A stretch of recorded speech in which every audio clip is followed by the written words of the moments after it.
शिखांची काहीतरी गडबड झाली शिखांच्या विषयी धर्माविषयी, तर शिखांनी एक पंतप्रधान उडवला, एक जंगल सेनापती उडवला, आणखी भरपूर काय काय केले.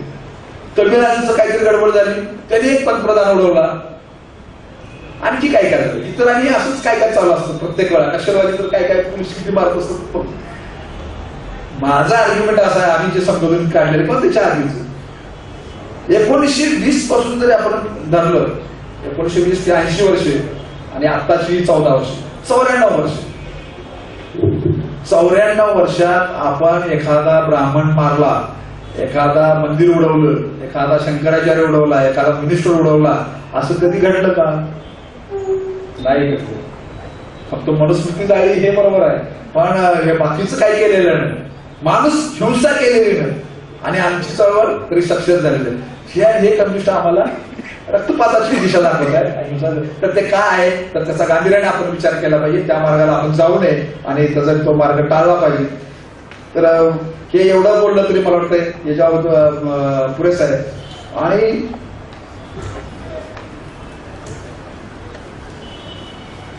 विचारसरणी मार्क्सवादाकडे जाणारी चालू आहे. बाबासाहेबांना हा प्रश्न सोडवता आला नाही, बाबासाहेबांचं अपयश आहे, बाबा हे जमिनीचा प्रश्न मिटल्याशिवाय काय होणार नाही. तर हे काय खरं नाही.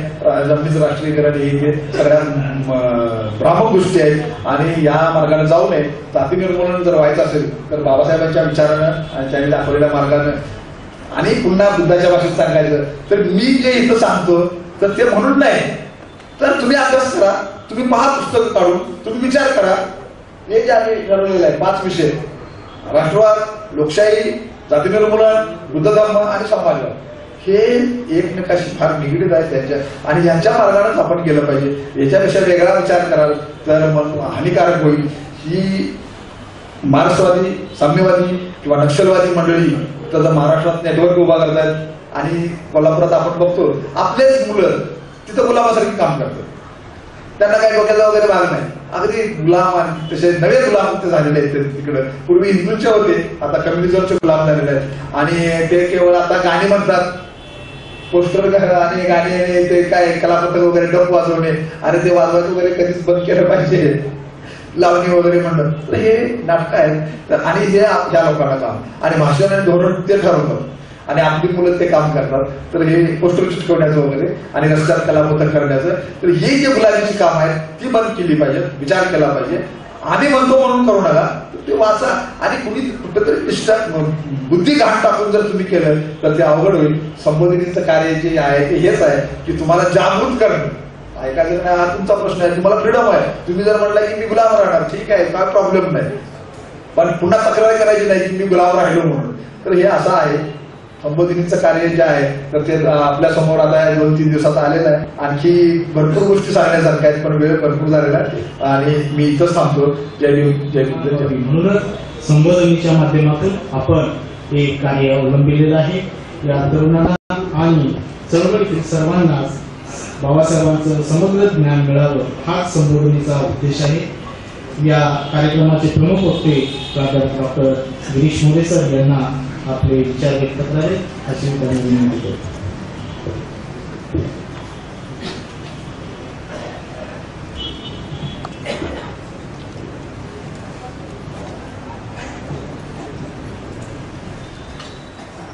हे बीजसूत्र घेऊन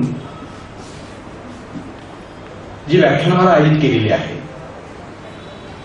आणि या व्याख्यानमालेला आपण सर्वजण एवढा भरघोस प्रतिसाद देता, याचा अर्थ तुम्ही मला ऐकण्यासाठी आलेलं नाही, व्यक्ती म्हणून मला बघण्यासाठी तुम्ही आलेलं नाही. तर आंबेडकरवाद ही काय गोष्ट आहे, किंवा आंबेडकरवाद याच्यापूर्वी अशा तऱ्हेनं मांडला गेलेला आहे काय, किंवा या वादाची आज गरज आहे काय, यावरच्या अत्यंत शास्त्रीय प्रेमापोटी तुम्ही आलेला आहात ही माझी समजूत आहे.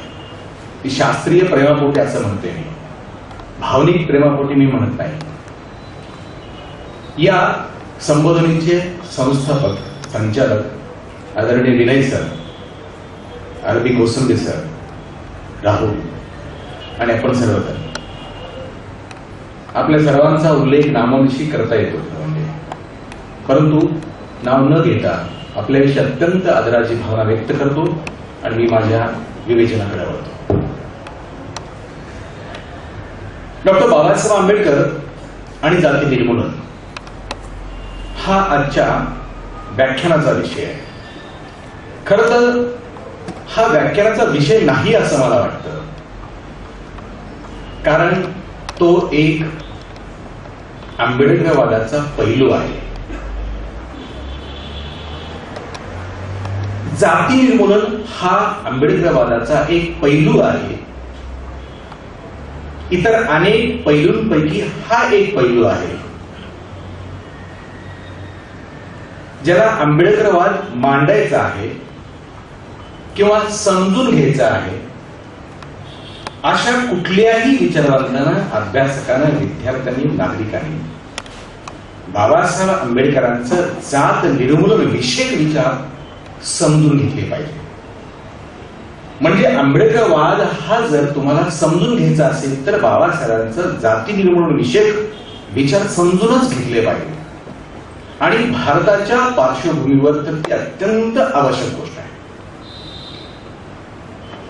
वयाच्या 26व्या वर्षापासून बाबासाहेब आंबेडकर या विषयावर चिंतन करत आहेत. वयाच्या 26व्या वर्षापासून, ज्या काळात आजचा तरुण हा कुठल्या तरी विद्यापीठात, कॉलेजमध्ये MA चा अभ्यास करत असताना मूळ पुस्तकाच्या पेक्षा नोट्स वाचून अभ्यास करतो, त्या वयामध्ये बाबासाहेब आंबेडकर त्यावेळेस कोलंबिया विद्यापीठामध्ये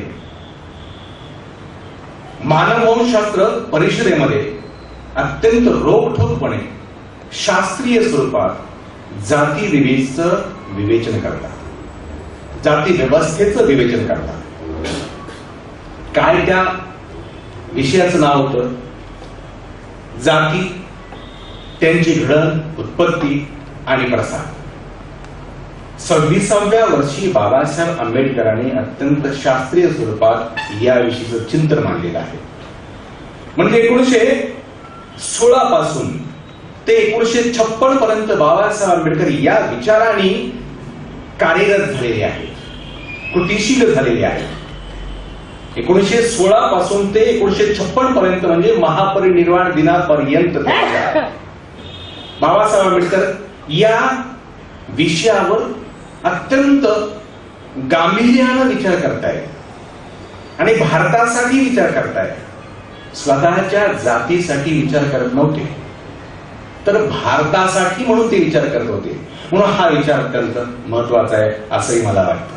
आणि म्हणून आंबेडकरवाद हा समजून घेण्यासाठी जाती निर्मूलनाची गरज, त्यांच्या विचाराची गरज आपल्याला अत्यंत महत्वाची आहे. प्रत्येक वादाचं एक व्यवच्छेदक लक्षण असतं. व्यवच्छेदक म्हणजे काय? तर ते लक्षण अन्य कुठल्या वादामध्ये आढळत नाही, म्हणून ते व्यवच्छेदक. त्याला अनन्य साधारण असा एक आवड शब्द आहे. म्हणजे इतर वादाची तुलना केली आंबेडकर वादाबरोबर. कुठल्या? उदाहरणार्थ मार्क्सवाद घेऊयात आपण. मार्क्सवादाचं सुद्धा काही व्यवच्छेदक लक्षण आहे. म्हणजे आर्थिक दृष्टिकोनातून कामगारांच्या हाती सत्ता सोपवायची, व्यवच्छेदक लक्षण आहे. स्त्रीवादाचं सुद्धा एक लक्षण आहे. स्त्री आणि पुरुषांना समानतेनं वागवणं वगैरे स्त्रीवादाचं. गांधीवादाचं सुद्धा एक लक्षण आहे. वस्तुतः गांधीवाद कुठल्या तरी एका पायावर आधारलेला आहे असं तुम्हाला लक्षात येणार नाही. अत्यंत गोंधळलेल्या अवस्थेमध्ये सगळं सूत्र शोधता येत नाही गांधीवादाचं कुठलंच. अध्यात्माचा भाग सुद्धा येतो, वर्णाश्रमाचा भाग सुद्धा येतो, अहिंसेचा भाग सुद्धा येतो जो बुद्धाने पूर्वी मांडलेलाच होता. हे सगळं असं गोंधळलेल्या अवस्थेमध्ये. या सगळ्या पार्श्वभूमीवर आंबेडकरवाद हा एक वेगळा व्यवच्छेदक लक्षणाचा भाग आहे असं तुम्हाला लक्षात येऊ शकेल. काय वादाची काय व्याख्या करता येईल? वाद म्हणजे मानव नाही, तर विशिष्ट अशा तत्वांचा, विशिष्ट अशा उद्दिष्टाचा तो एक सार असतो. आणि बाबासाहेब आंबेडकरांच्या या विचारकृतीतून आंबेडकरवादाचा सुद्धा एक सार तुम्हाला सांगण्याचा हा प्रयत्न या संबोधनीने केलेला आहे. आंबेडकरवाद म्हणजे काय? इतर कोणत्याही वादामध्ये जाती निर्मूलनाविषयीची तात्विकता आढळत नाही. किंवा कुठल्याही समाजसुधारकाच्या विचारामध्ये जाती निर्मूलनाविषयीची तात्विकता आढळत नाही, तात्विकता आढळत नाही. पण आंबेडकरवादामध्ये मात्र तात्विकता आढळते. आणि म्हणून जाती निर्मूलन हा एक पैलू आंबेडकरवादाचा आहे. आंबेडकरवादाचे विविध पैलू आहेत. राष्ट्रवाद आहे, लोकशाही आहे, बुद्ध धम्म आहे, आजचा जाती निर्मूलनाचा विषय आहे, किंवा आणखीन काही पैलू आपल्याला शोधता येऊ शकतात. हे सगळे पैलू म्हणजे स्वतंत्र असे पैलू नाहीत, तर एकमेकांमध्ये ते गुंतलेले आहेत. एक साखळी आहे या पैलूंची. आणि हे पैलू सगळे अशा साखळीने एक साखळी कडी आहेत, कड्या, सगळ्या कड्या. एक जरी कडी निखळली, तुटली, उद्ध्वस्त झाली तर आंबेडकरवाद सुद्धा तुम्हाला सापडणार नाही. म्हणून ह्या सगळ्या कड्या याच्या साह्यानं निर्माण झालेला हा आंबेडकरवाद आहे असंही तुम्हाला सांगता येऊ शकतो. डॉक्टर बाबासाहेब आंबेडकरांनी जातीविषयीची घेतलेली भूमिका कोणकोणत्या ग्रंथात आढळते हे सगळं तुम्हाला माहित आहे. 1916चा ग्रंथ मी तुम्हाला सांगितला. 1936चा ग्रंथही तुम्हाला माहित आहे की जो जात पात तोडक मंडळाच्या पुढे त्यांनी मांडलेला होता. 1945 मध्ये काँग्रेस आणि गांधी यांनी काय केलं याच्या संदर्भात त्यांनी चिंतन केलेलं आहे. 1945